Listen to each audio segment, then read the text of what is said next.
Assalamu alaikum rahmatullahi wa barakatuh. Hope you're doing well.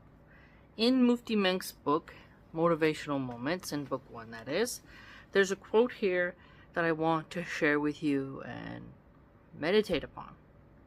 Bismillah. It is, when something bad happens, ask yourself, what am I supposed to learn from it? Find the lesson. Understand it. Look to the Almighty for strength. Now, I have done that, alhamdulillah, a lot more often now. And it's difficult to do if you don't have just rugged honesty with yourself, because you can look at a situation and be like, oh, hindsight's 2020, but at the same time, you'll realize the bad move that you made, where you didn't have your guard up, where you should have made a different step, okay, where you should have held a boundary and didn't, when you should have been more gracious but you weren't, right? And there can be lessons where you didn't hold your temper as you should have, or you were nice when you shouldn't have been. It's all quite interesting how our lives are filled with these constant lessons of, okay, what are we gonna do and how to fix it. And I like to read about different true crime examples and things like that, because you learn lessons from their mistakes. And some people, they get afraid to read those kinds of things because they see it as overly negative or a bit morbid, which it can be if you do it too much. But there's a great balance. But essentially, when I read a sad news story, watch a sad documentary or something along those lines, I'm like, what's the lesson there? Some are obvious, but others take time to really reflect upon. Especially if it was a freak accident or if it was something legal, right? A lot of the times, you realize some people are given advice, but they don't really listen, so they have to learn the hard way. So what's fascinating further is you examine who learns the hard way and who takes heed when they're given honest and sincere admonitions. But there's also another layer of, somebody may have had a bad experience, but that doesn't mean you will. So, if you're going to travel somewhere, and you ask your friend who's been there, how was it? And they just give you a long list of negatives, but then when you go, those things didn't happen to you, you have better expectations. But at the flip side, you ask them and they only give you the rose-colored glasses angle, and then you get there and it's totally the opposite. You are stunned and shocked and maybe even a bit angry. So lessons are learned through other people's successes, their wins, and also their losses. Tragedy, especially Greek tragedy, is my favorite. It's one of the reasons why I like Game of Thrones so much, is because there's lessons and sorrow and brooding melancholy type of energies going on in that show. And the books are good too. George R. R. Martin's lazy though, hasn't finished the books. He probably never will. He doesn't respect his fans. But sad stories where you didn't expect something to happen, you didn't expect that twist and turn, are quite intriguing. And the Greek myths / Roman myths are filled with that. And personally, I think a good story sometimes has to let the bad guy win so that you learn a valuable lesson. When all these superhero movies where the good guy always wins, it's just not reality. And so you don't learn as many lessons from the type of stories where the good guy always wins, because then you don't really see how the enemy won. The Art of War by Sun Tzu.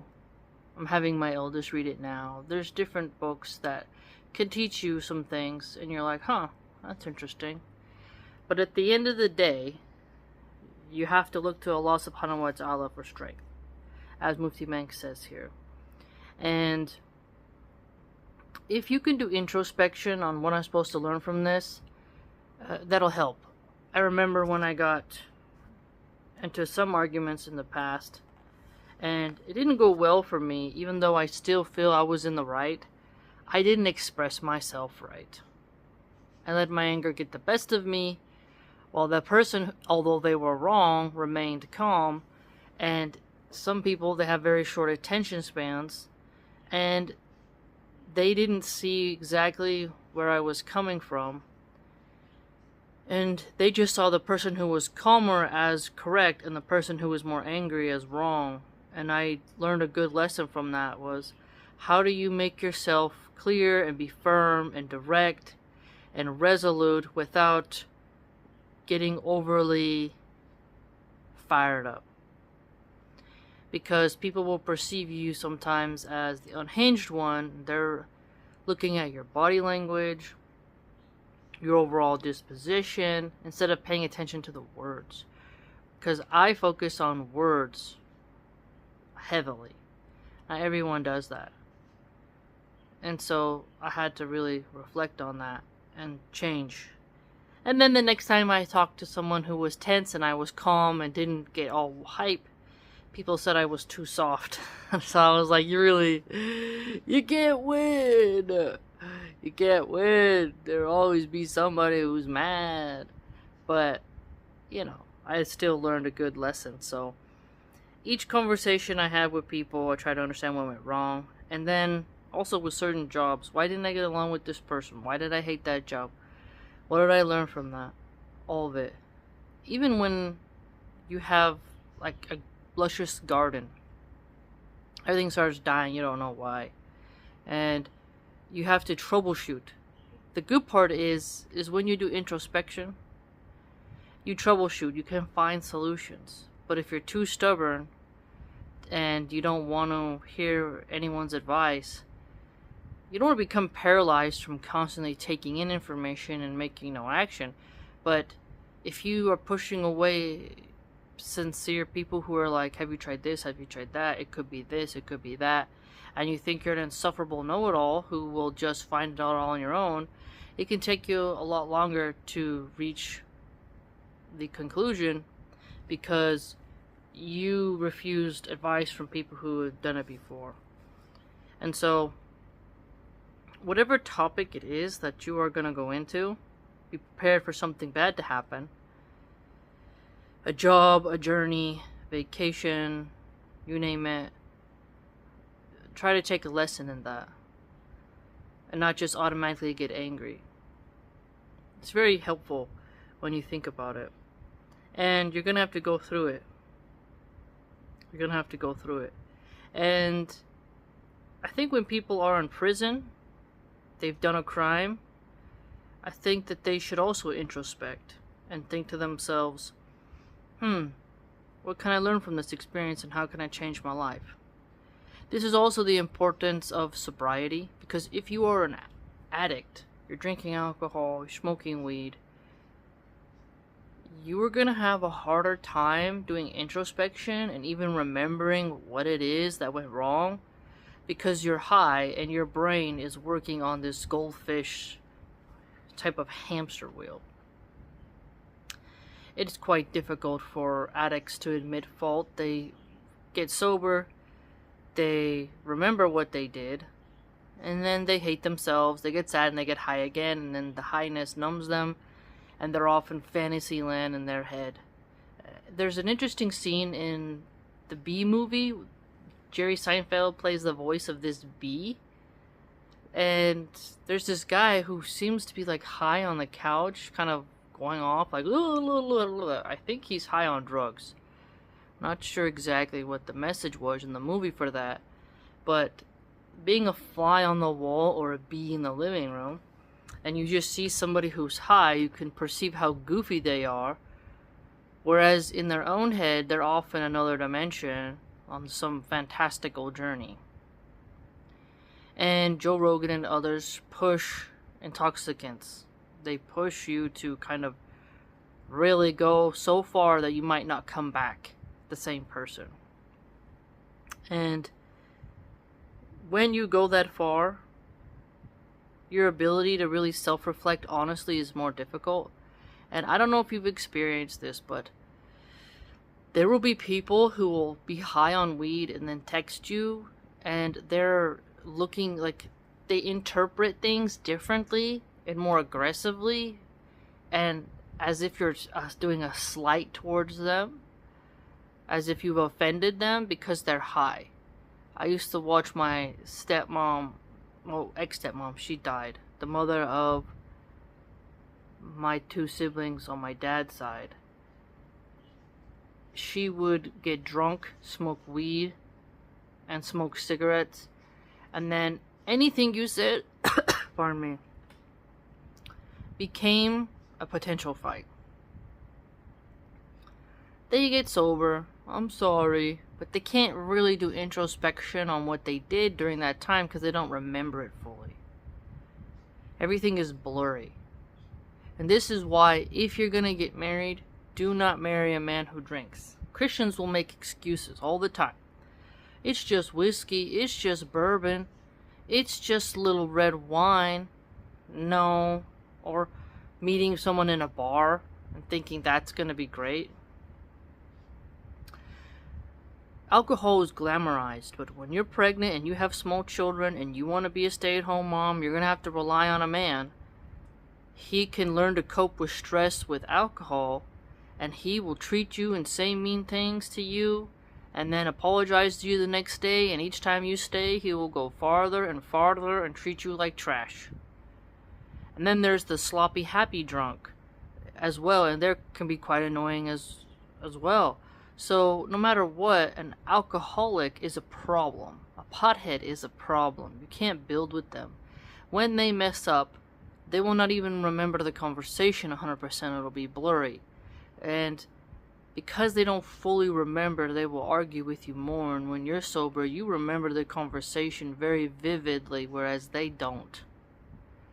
You'll carry around that pain in your heart because of the words they unleashed on you. Whereas they're high again and not even thinking about you. Their brain is thinking about, something to eat, like mac and cheese with a bunch of hot sauce all over it.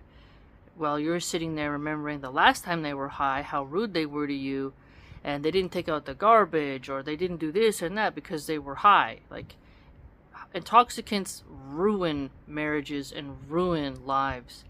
And people will tell their children promises while they're high, and kids will see their parents' eyes all red and be like, why are your eyes always all red? Before they really perceive that you're high. You'll tell them stuff, and then you didn't fulfill it. You forgot about your promise. The kid is mad at you. You don't know why. You can't do introspection because your brain is like becoming more and more foggy. And how are you going to learn the lesson from that? That you're not supposed to tell kids things and then let them down. And a lot of people can't connect the dots, that their inability to do introspection is because of the intoxicants. Now, there are some people who say, well, when you smoke, chronic or whatever strains and breeds they got now, you're able to look back on things and then have panic attacks and then realize the value of things. Sure, that can happen, but that is not always consistent, and as your tolerance builds, your behavior changes each smoke sesh. And, a lot of people just sit there in a stupor. They are kind of numb, and there's like a wee, that ringing in your ears, and then they're just keep spinning. It's like a buffering wheel in their brain. They're thinking of something deep, the thought gets cut off, they look at something else, and then another thought comes in, they look away, and then another thought. It's just they're going back and forth. Worse than a parrot, worse than a goldfish. Go. Straight up, just a funky armadillo curled in a ball, just not doing a whole lot. And so our lives can become improved, inshallah, if we take time to see what we did wrong, be able to admit fault, and strategize better. And sometimes writing it down really helps. I write a lot of lists. I'll find things I randomly wrote on a piece of paper, an envelope. Because I have a lot of people who have ADHD, ADD. You have a lot of thoughts that come in, so I'll write things down. I have like those little notebooks, and then those spiral bound notebooks, the small ones, the kind of like waiters use, and I will write things down. Some lists I tape to the wall and cross them off when I have done them, just to keep my brain flowing. And then, especially if I learned a lesson, I'll be like, okay, I gotta remember this or that. So the whole point is, try to really extract the lesson from it and be honest with the assessment. Don't overburden yourself to the point where you get a lower self-esteem, but where you're able to have a better view, where you're not lying to yourself. And be careful of having an echo chamber. A lot of people will block out criticism, and then they're stuck wondering how they can improve. I've seen that quite a lot. So let me know what you think. Please like, comment, subscribe, share, and join the blog.